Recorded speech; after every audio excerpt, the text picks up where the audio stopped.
the H.P. Braun's Lovecraft project has also been about a year in the making, and it began with a seed of an idea, a desire of one individual, which ignited the interest of many and has been the culmination of hard work, passion, purpose, and I'm pleased to say that it is actually a reality tonight. And now what we've been waiting for, the man behind the gentleman of the hour, accomplished sculptor, filmmaker, visionary. Oh, geez. Yeah.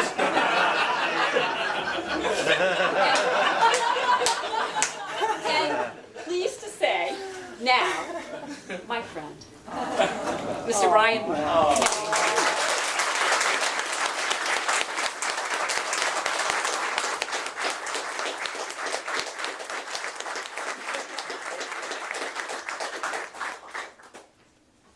Ooh-wee. How do you follow that? The reason I left my drink over there is all my friends know if you get a drink in the hand of an Irishman, they never shut up. So, wow, Allison, thank you. I feel like Tom Sawyer going to his own funeral. All this nice stuff. Man. Nesty Joshi, you're a tough act to follow, man. So I'll do what Irishmen do best, and I'll start off with a joke here. This is the only way out of it, because I'll choke up. Ask my pal Jovanka, she'll tell you. All right, I'll wing it. H.P. Lovecraft walks into a bar.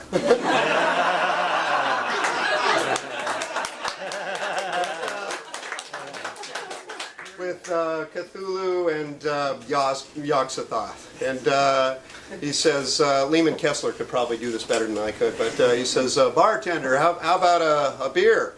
Bartender looks at Lovecraft and Cthulhu and Yog-Sothoth. He says, all right, there you go. And Lovecraft says, to your good health, and downs it, puts it down and says, how much, barkeep? And barkeep says, that'll be $50. Lovecraft, being Lovecraft, goes, pulls out his wallet, puts down the half a C note, and says, thank you. Walks out with Cthulhu and Yog-Sothoth, and the bartender says, hey, Lovecraft, wait a minute. Lovecraft turns around, says, yes, and the barkeep says, we don't get many great old ones in here, and Mr. B. Lovecraft says, and at these prices, you won't see many more.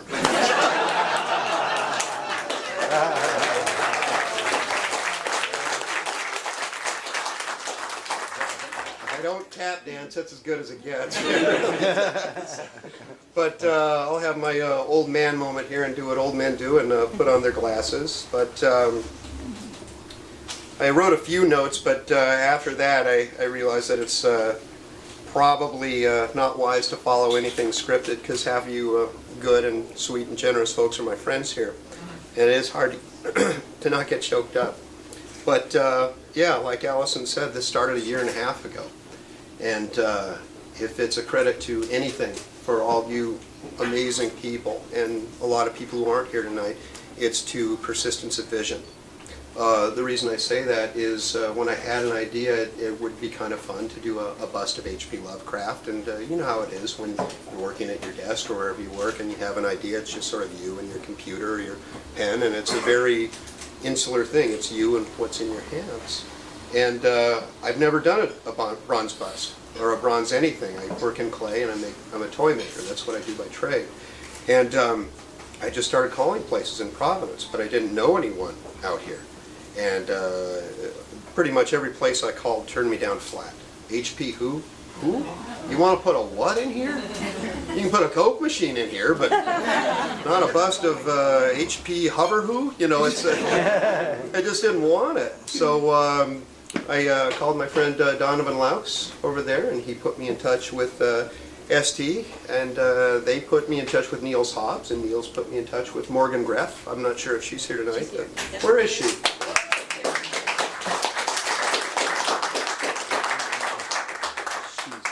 She sounded on the phone. And Morgan put me in touch with the amazingly gracious Alison Maxell, who did say yes. And Niels, I didn't know him. And he gave us the hard deadline for Necronomicon. So suddenly we had a tangible date and a place to put it. And no man does anything by himself. I sit in my basement and I push my clay, and that's all well and good, but you realize that's as far as your expertise goes. So you call on your friends. And the people on the Bronze Bust Project team, aside of all you folks liking the Facebook post and, you know, donating so kindly to the Kickstarter campaign and just saying, hey man, good job, go for it, don't give up, keep doing it. You know, I'll see you there, and I want to see that hunk of bronze on the floor of that library. That helps. That's the fire that keeps the whole project going.